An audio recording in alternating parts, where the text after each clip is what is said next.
Merci beaucoup. En fait, Monsieur Touré, donc il représente le consul là, et bon, vu qu'il y a des événements, il se peut qu'il s'en aille. Donc je voulais dire un mot par rapport au consul. En fait, le consul fait partie, consulat fait partie de la mission diplomatique, mais je tiens quand même à remercier spécialement le consul général du Mali, puisque ça fait un certain moment que chaque année qu'on organise le forum là, ils nous soutiennent vraiment financièrement, puisque une grande partie de la couverture médiatique est assurée par le consulat du Mali. Donc, M. Touré, nous vous demandons de transmettre nos remerciements, nos vifs remerciements à M. Moussa Kenyé Kondjo pour l'accompagnement.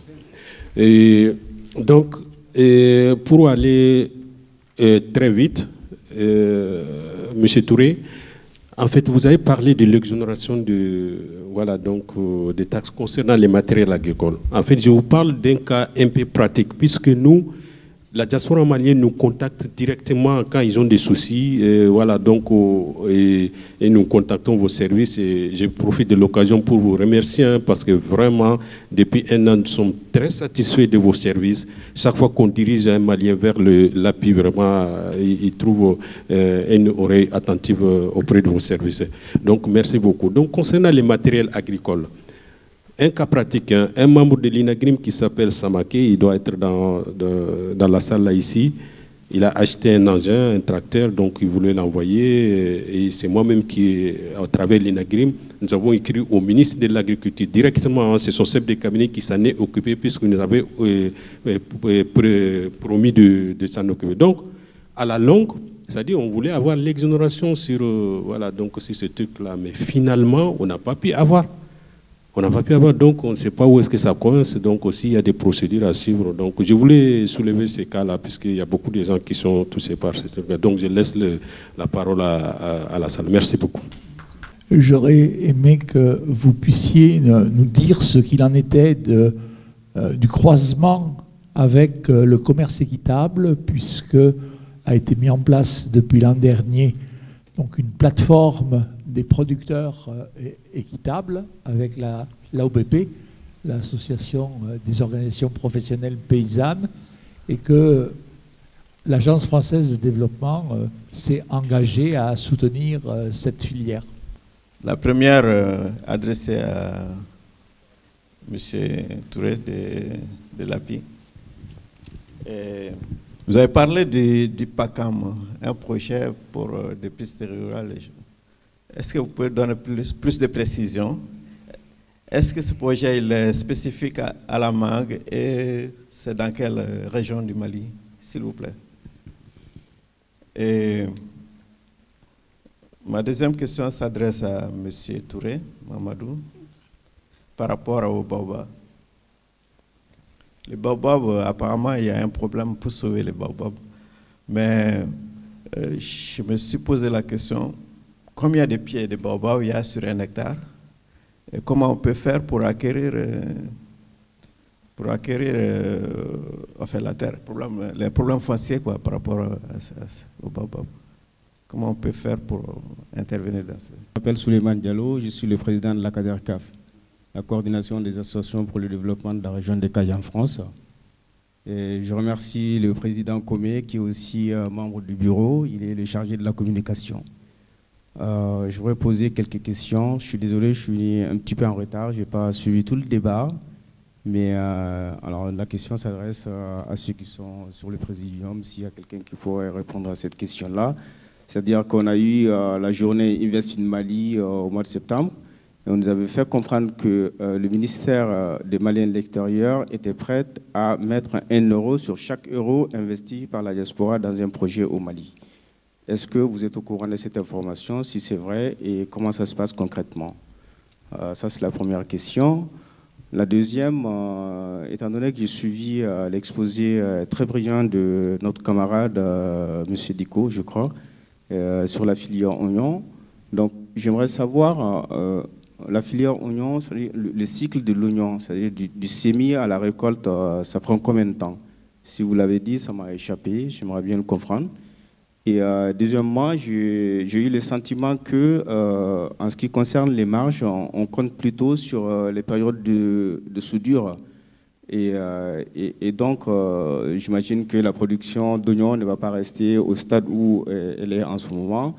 Et si on arrive à améliorer les techniques, est-ce qu'on peut quand même entrer dans les frais dans les périodes normales?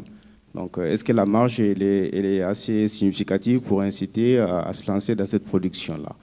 Et j'aimerais aussi savoir si au Mali, il existe des structures de conditionnement, parce qu'on sait que l'oignon, c'est un produit, c'est une denrée qui est très fragile, qui supporte mal la chaleur.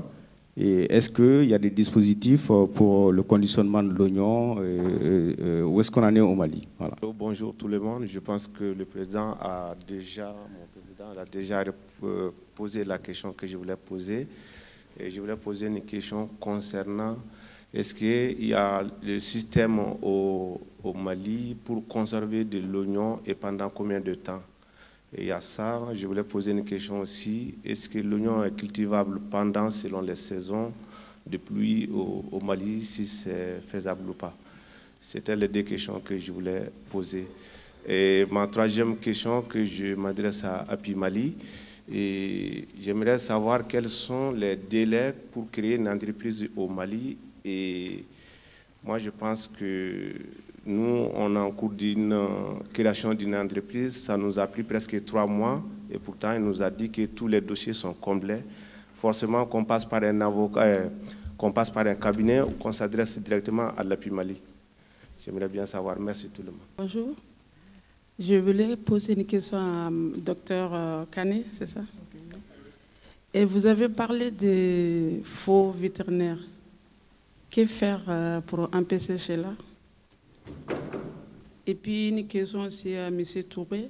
Vous avez parlé que vous versez l'eau, enfin, il verse l'eau par l'eau fleuve. Est-ce que vous avez pris des dispositifs pour empêcher cela? Parce qu'on a besoin du lait au Mali. Bonjour, j'ai quelques questions. Je suis Faolo Samake. C'est par rapport à la première question concerne l'investissement. Le représentant du ministre, dans son intervention, a dit qu'il y a la diaspora envoyait plus de 500 milliards, ce qui est l'équivalent de 10 fois l'aide au développement au Mali. Et vous savez tous que l'argent envoyé par la diaspora est orienté pour l'entretien de la famille et l'immobilier. Qu'est-ce que vous comptez faire pour... Il y a beaucoup de gens qui veulent investir dans d'autres secteurs comme l'agriculture. Est-ce que vous avez des dispositifs, est-ce que vous avez pris des mesures pour encourager ou sécuriser leur investissement dans ce domaine? J'ai une autre question par rapport à l'engrais. Est-ce que vous pouvez nous donner plus de détails par rapport à l'approvisionnement de l'engrais pour la coopérative agricole? Et est-ce qu'il est possible aussi d'avoir la loi d'orientation, les documents de la loi d'orientation agricole? Merci. La première question était relative au commerce équitable. Où est-ce qu'on en était depuis l'année dernière? Bon, j'avoue que nous, en tant qu'API, on n'est pas spécialement concerné par ce programme que vous avez évoqué. Mais je sais que c'est une préoccupation nouvelle. C'est l'actualité, ce sont des... comment dire ça, des réglementations qui sont en train de se mettre en place pour favoriser le développement à la base. Mais je ne saurais dire où est-ce qu'on en est en ce qui concerne le programme dont vous avez parlé exactement. Oui, il y a un marché qui est mondial et donc qui cherche des relais dans nos pays. Sources de matières premières, etc. Donc il y a certainement un marché comme le bio, etc. Donc ça va se développer forcément dans le temps. Le PACAM, donc, comme je dis, c'est un programme financé par la Banque mondiale. C'est le programme d'amélioration de la compétitivité agricole du Mali. Et il concerne essentiellement la mangue aujourd'hui, pour prendre la suite d'un autre programme qui avait bien fonctionné et qui est arrivé à terme. Et il se déploie dans la région de Sikasso, Koulikoro, qui sont des zones de production par excellence. Et bien Bougouni, Bougouni c'est une nouvelle région maintenant. Donc c'est pas encore opérationnel, mais c'est une nouvelle région. Donc Bougouni aussi est concerné. Et effectivement, ce programme, comme je l'ai dit, investit beaucoup dans les pistes rurales, mais il ne fait pas que ça. Il contribue aussi à améliorer le traitement des plantations, puisque comme je vous l'ai dit, il y a des problèmes d'infection, la mouche, etc. Donc ils font des traitements à temps, ils aident les propriétaires de plantations à préserver leur plantation contre ces attaques. Et ils interviennent aussi au niveau de l'export. L'année dernière, ils ont financé, pour vous donner un exemple, ils ont fait un investissement pour stériliser les palettes. Vous savez, la mangue est palettisée pour l'exportation et les palettes en bois doivent être traitées pour qu'elles ne contaminent pas, elles aussi, les fruits pendant le voyage. Donc, ils ont investi dans un conteneur, etc., pour faire un test. Et les résultats d'exploitation de ce test-là ont montré que c'était une activité rentable. Et donc, maintenant, ce qu'on est en train de rechercher, c'est que ce soit des investisseurs privés qui prennent en charge cet aspect-là pour que ça soit périn. Donc voilà, c'est le genre d'initiative que prend ce programme. Quoi d'autre? Alors, le point sur le ministère des Affaires des Maliens de l'extérieur, 1 euro investi, 1 euro de subvention, j'avoue que j'apprends ça. Je n'avais pas eu d'infos sur ça. Donc c'est à approfondir. Je ne sais pas si c'était au cours de quel forum que ça a été annoncé. Invest in Mali. Ah, pourtant j'étais l'organisateur principal. Ici. Ah, l'année dernière ou cette année? On est en octobre là. Septembre, c'est le mois dernier. Bon, bref. En tout cas, je n'ai pas d'informations sur ça. Donc, c'est à vérifier. Mais ce qui est sûr, c'est que nous sommes en train de travailler avec le ministère des Maliens de l'extérieur dans le cadre de la relecture du Code des investissements qui est en cours sur la mise en place d'un dispositif pour encourager l'investissement de la diaspora. Nous avions voulu prendre ça en charge dans le Code des investissements lui-même, mais les légalistes, ceux qui connaissent bien la pratique administrative, nous disent qu'il vaut mieux avoir un texte dédié à cela plutôt que de le mettre dans un Code des investissements qui doit être beaucoup plus général. Donc c'est cette option qui a été prise et nous allons travailler avec le ministère pour définir un code, je ne sais pas, on ne l'appellera pas code, mais un texte spécifique destiné à la diaspora et destiné à favoriser son investissement au Mali. Alors, je vous ai parlé dans mon intervention de l'apport que la diaspora peut avoir en termes de compétences. Donc, ça peut être des incentives pour favoriser le retour de ces compétences-là. Ça peut être des dispositifs pour, lorsque quelqu'un de la diaspora décide de rentrer pour aller investir, lui accorder des facilités pour son retour au pays, etc. Enfin, ça peut être beaucoup de choses. Ça peut être mettre en place quelque chose pour les entreprises qui recruteraient des gens qui viennent de la diaspora, ainsi de suite. Donc c'est vraiment une réflexion qu'on va mener et on est ouvert pour toutes les contributions. On va s'inspirer aussi des bonnes pratiques parce qu'on n'invente rien. Ce sont des choses qui existent ailleurs. Je continue. Conditionnement. Quelqu'un a demandé s'il y avait des infrastructures pour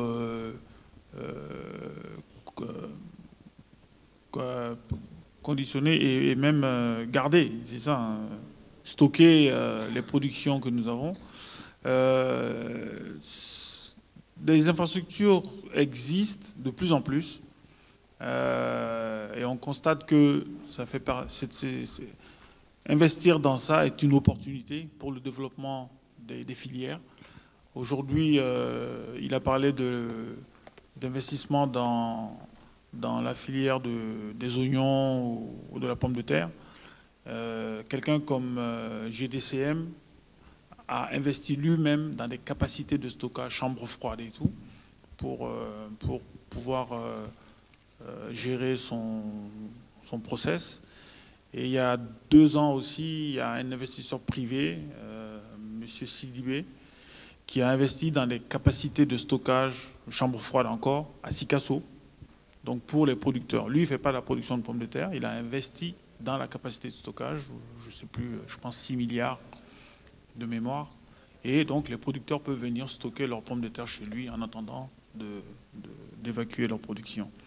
Donc ce sont des initiatives qui existent et c'est un domaine qui a besoin d'investissement parce que c'est un maillon de la chaîne qui est extrêmement important.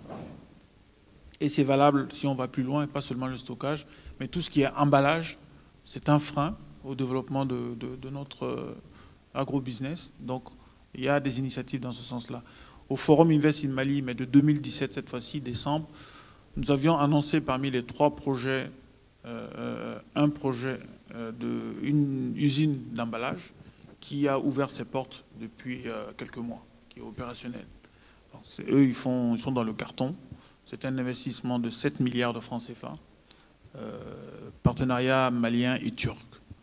Donc ce secteur aussi est très dynamique aujourd'hui. À Bamako, oui.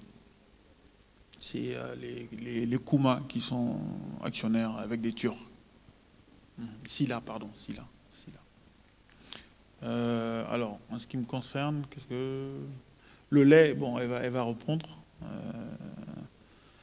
Les mesures pour encourager l'investissement de la diaspora, on en a déjà parlé. Et donc, il faut approfondir ça. Et vraiment, pour moi, c'est l'attraction des compétences dont on a besoin. Tout investisseur a besoin, et aussi donc favoriser le retour. Engrais et loi d'orientation agricole. Donc, pour le domaine de l'engrais au Mali, il y a des sociétés qui font de la production locale. Il y a beaucoup d'importations encore. Il y a de la place. Donc on en trouve, mais je pense que la majorité a encore importé, malgré les investissements existants. Et pour ce qui concerne la loi d'orientation agricole, je dois l'avoir sur mon ordinateur, mais sinon vous allez sur le site de l'API Mali, vous trouverez ça en ligne. Notre site est assez riche et, en termes de documentation. Et je pense qu'il y a beaucoup de choses d'informations que vous pouvez avoir là-bas. Mais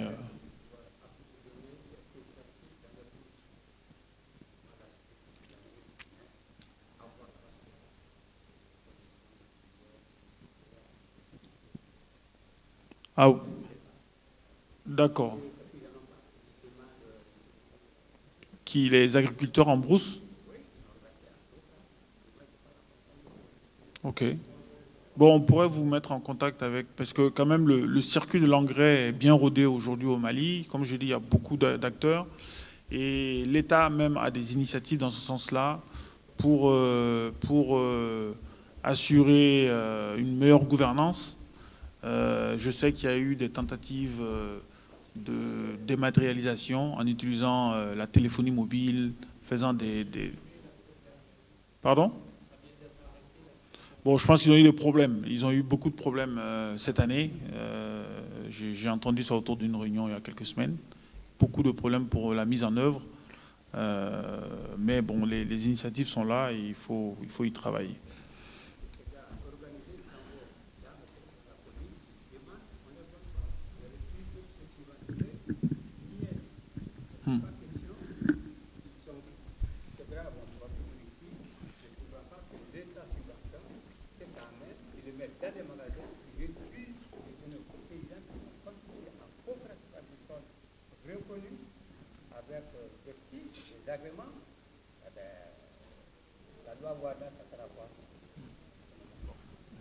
Des problèmes de gouvernance. Je laisse les collègues répondre. Ok. Moi, j'ai deux petites questions de M. Sidibé. La première, je ne saurais répondre à la première question difficilement. C'est-à-dire combien de pieds de baobab sur un hectare. Le baobab étant un arbre sauvage, bon, je ne sais pas comment, sauf si je fais des recherches et après, je vous envoie en demandant vraiment le vrai spécialiste en la matière. Maintenant, par rapport à... Oui?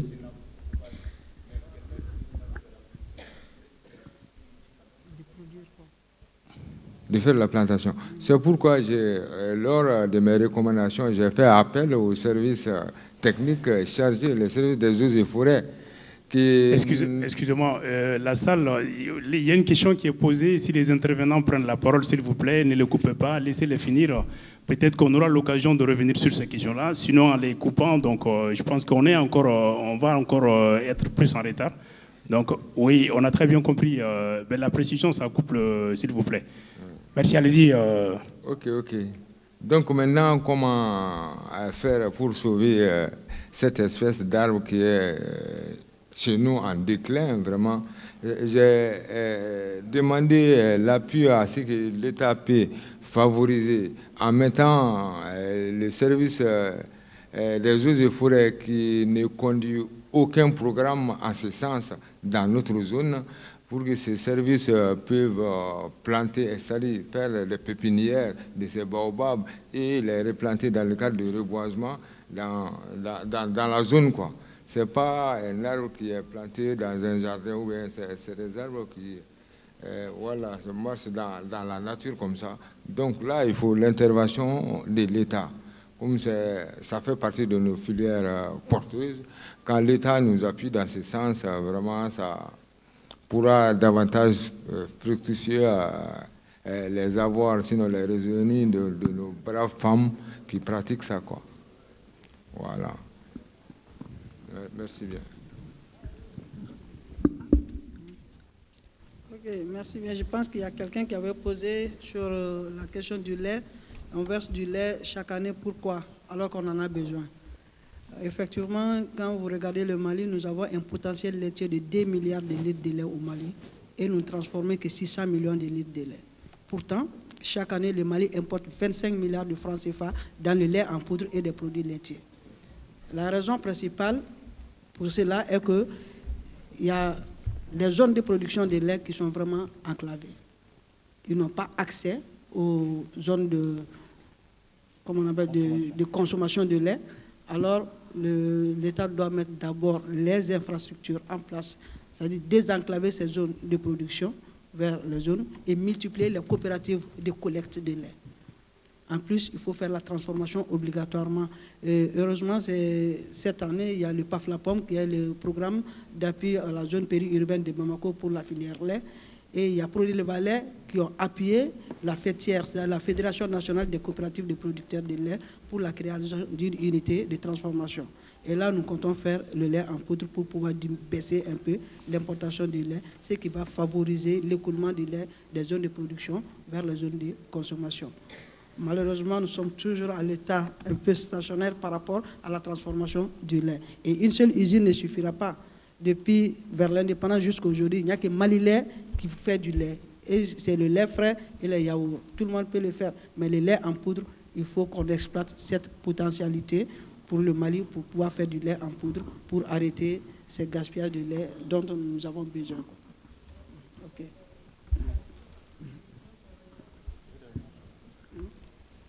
Je crois qu'il y a une autre question par rapport aux besoins, aux faux vétérinaires, je crois. Hein. Bon, pour les faux vétérinaires, d'abord, il faudrait que l'État crée une direction nationale de l'aviculture. Avec la direction nationale de l'aviculture, on va répertorier tous les vétérinaires qui sont spécialisés en aviculture et les mettre à la disposition. Donc, toute personne qui va intervenir sur le terrain, hormis ceux qui sont répertoriés, seront punis. Il n'y a que ça qu'il faut faire pour pouvoir éradiquer ces problèmes-là. Voilà. Ok, moi je voulais rapidement répondre aux questions posées par M. Diallo du CADERCAF et puis un autre camarade aussi qui a posé quelques questions. Donc sur l'opportunité de la filière oignon. Donc la première question c'était c'est quoi le cycle bout en bout du melon, enfin de l'oignon plutôt. Et maximum c'est 4 mois. Pourquoi 4 mois? Juste de façon détaillée, l'oignon, il y a des techniques. Soit vous faites semi-direct. Là, il faut avoir des outils spécifiques pour pouvoir faire semi-direct. Avec ça, vous réduisez un peu le cycle. Vous êtes aux alentours de 2 mois et demi quand vous faites un semi-direct. Mais avec quelques inconvénients de technique culturelle, de production. Là, il faut avoir des outils spécifiques en amont donc, pour pouvoir faire ça. Ou bien vous faites ce que font beaucoup de gens. D'ailleurs, c'est ça même qui est assez recommandé, de faire d'abord la pépinière. Vous maîtrisez beaucoup de choses, vous maîtrisez les mauvaises herbes, et ainsi de suite. Par contre, ça allonge un peu le durée, ça allonge un peu plutôt les cycles. Donc vous êtes aux alentours. Déjà, la pépinière, ça fait 45 jours. Après la pépinière, il y a les répiquages. Les répiquages, ça fait 2 mois et demi et 3 mois. Ça dépend de la variété. Il y a certaines variétés qui sont assez précoces, d'autres sont assez tardives. Mais le maximum de l'oignon, de bout en bout, c'est à 4 mois. Donc c'est là où vous donne un avantage de faire 4 cycles dans l'année, ou 2 cycles. Voilà, enfin, plutôt 3 cycles dans l'année. Ouais, je pense que j'aime beaucoup de sous, c'est pour cela que je vais à 3 cycles. Ok, donc ça c'était la première question. La deuxième question c'était la période des soudures. Donc l'opportunité c'était de savoir est-ce que finalement c'est une filière qui est porteuse, parce que bon, c'est vrai que dans mon intervention je me suis beaucoup accentué sur l'opportunité sur la soudure. L'opportunité sur la soudure, ce qu'il faut savoir, c'est que ça vous permet de faire vraiment une marche nette, quoi. Vous partez pratiquement à 200%. C'est ça. Mais l'oignon, dans sa globalité, elle est rentable à 49%. Pratiquement toutes les études l'ont dit. Hein. Que ça soit une période de soudure ou pas, que ce soit la mauvaise période, on va dire, la mauvaise période, où la production elle est abondante sur le marché, vous êtes à 49%. Un business qui fait 49%, franchement, je pense qu'il n'y a pas de question. Déjà, il n'y en a pas beaucoup. Voilà. Et puis, juste pour répondre aussi à la question, la demande, elle est forte. Et la demande, avec la population malienne qui va s'accroître, et elle va encore s'accroître. Ça, c'est sûr et certain. Donc, ce qui veut dire que ceux qui sont dans l'oignon, ils ont une employabilité au moins de 50 ans. Une autre question, c'était les structures de conditionnement. Monsieur Touré a pratiquement déjà répondu sur ce volet. Un volet qui est très compliqué, qui demande beaucoup d'investissement. Voilà. Donc il n'y a pas beaucoup d'opérateurs sur le marché. Parce que voilà, pour mettre des chambres froides, déjà ce n'est pas pour les agriculteurs, c'est un autre secteur d'activité, un autre business. Mais pour l'oignon, je pense que c'est bien maîtrisé actuellement. Déjà, le bassin agricole le plus important, l'oignon qui se trouve dans la région de Ségou, Oignon, il y a un grand centre de conditionnement qui n'est pas top, voilà, qui n'est pas on va dire dans les plis modernes, mais on peut stocker, on peut faire 3-4 mois stocker sans aucun problème. D'ailleurs, c'est ça qui fait même que dans la production de l'oignon, le Mali commence à se stabiliser, les prix commencent à se stabiliser. Et voilà. Donc sur ce volet, il n'y a pas de problème aussi. Il y a un autre facteur aussi. On a des variétés qui sont conservables 5-6 mois, sans aucun problème. Il suffit juste d'avoir un hangar bien aéré, bien ventilé. de façon un peu rudimentaire, hein, pas trop compliquée. Vous pouvez conserver votre oignon et si vous pouvez faire un peu de spéculation avec ça, vous pouvez conserver 3-4 mois après, vous pouvez ressortir et revendre à un prix encore plus élevé. La dernière question, c'était de savoir est-ce qu'on peut faire l'oignon à toute culture. Alors, ça c'est le 4e scénario que je n'ai pas développé, j'ai fait exprès parce que je sais qu'il y aura quelqu'un qui va poser toute une question sur ça. Est-ce qu'on peut faire l'oignon pendant l'hivernage? Mais bien sûr, on peut faire l'oignon pendant l'hivernage. Après, voilà, il y a juste le risque qui est élevé. Le Burkina Faso est très en avance par rapport à ça. Et voilà, ils ont une maîtrise de ça. Actuellement, le Mali, il y a pas mal de producteurs qui commencent à faire. Même moi, je l'ai tenté une fois, mais ça n'a pas marché. Voilà. C'est pour cela que je préfère ne pas en parler. Et donc, il faut avoir des semences spécifiques. Il y a des semences spécifiques pour ça, parce que c'est la pluie, en fait. Mais le rendement est très élevé. Par rapport à tous les autres scénarios, c'est le rendement le plus élevé, mais avec un petit potentiel de risque. Parce que non seulement il y a la pluie, donc vous n'arrosez pas. Voilà. Le risque est élevé. Voilà. Donc vous n'arrosez pas. Et puis, bon, voilà, il n'y a pas beaucoup de... Voilà, c'est seulement la contrainte, c'est voilà, il faut avoir une technicité, il faut faire les pépinières au bon moment. Par exemple, le cas du Mali, il faut faire la pépinière à partir entre fin mai, au moment où la chaleur commence à descendre. Il faut faire la pépinière en ce moment. Et il faut que votre pépinière soit au moment des piquages, au moment où il n'y a pas de pluie. Donc vous êtes dans une tranche très compliquée, très délicate. Et ce qui fait que aussi, on ne peut pas se permettre de faire une grande production comme ça, parce que le risque est très élevé. Mais celui qui arrive à se positionner sur ces petits créneaux, voilà, si vous arrivez à faire 1 hectare, 2 hectares d'oignons pendant l'hivernage, votre produit sort sur le marché au moment où le prix est le maximum. Donc c'est une belle opportunité. Et puis, bon, ouais, je pense que toutes les questions ont été répondues. Oui. Voilà, juste, je voulais... il y a une question qui a été posée à M. Touré, voilà, par rapport au baobab. Donc, juste une petite estimation pour donner une idée précise à la personne qui a posé, savoir quel est le nombre de pieds sur 1 hectare.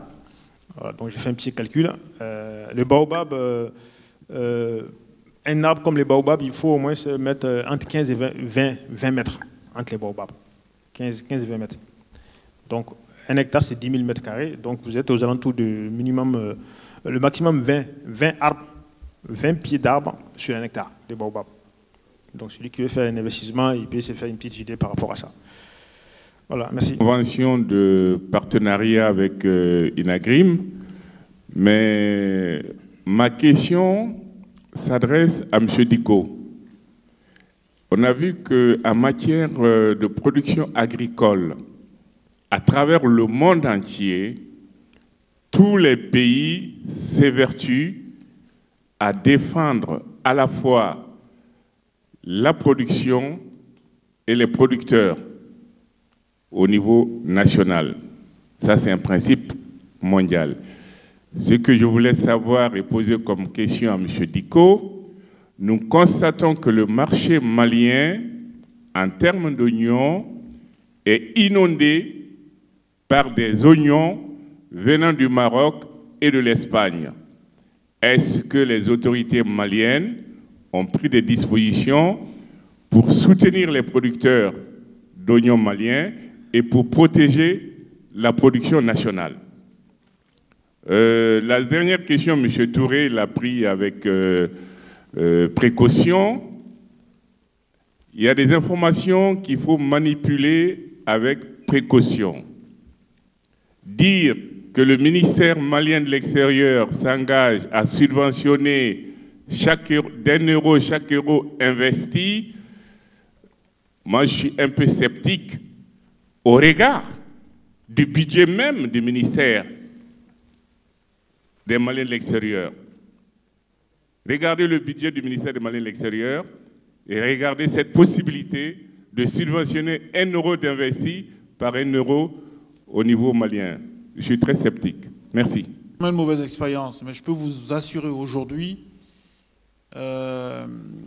si vos documents sont complets, vous déposez à API Mali votre dossier, c'est 72 heures maximum. Il y a quelques réformes que nous souhaitons faire, à l'image des pays voisins qui l'ont déjà fait, donc ça veut dire que c'est possible. C'est alléger la procédure de création pour la forme des SARL. Aujourd'hui, la loi oblige encore le créateur d'entreprise à passer par un notaire.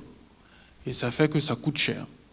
Les tarifs qu'on a négociés, que API Mali a négociés avec les notaires, c'est 250 000 francs CFA à peu près pour une SARL, contre 400 000 francs avant.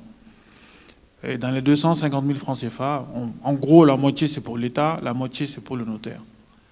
Donc nous souhaitons purement et simplement faire sauter le passage obligatoire chez le notaire, comme l'ont fait la Côte d'Ivoire, le Sénégal, la Guinée, le Burkina. Ils ont déjà fait, l'État a décidé qu'on peut créer une SARL par acte sous seing privé. Nous, à Pays Mali, nous avons déjà travaillé sur ça. Nous avons des statuts types qui ont été préparés avec les avocats d'affaires et tout. Maintenant, il faut juste qu'on puisse se mettre d'accord avec les notaires. Ils sont réticents, ça se comprend. Ils pensent perdre de l'argent tout de suite. Mais avec l'État aussi qui doit s'assumer, prendre une décision. Donc nous, on est dans les discussions depuis plus de 2 ans. Et j'espère qu'on va y arriver parce que ce serait une réforme majeure. Et ça faciliterait l'entrepreneuriat dans notre pays. Voilà. Donc si vous avez un bon notaire, vos documents sont à jour, déposez chez API Mali, c'est 72 heures maximum pour avoir vos documents.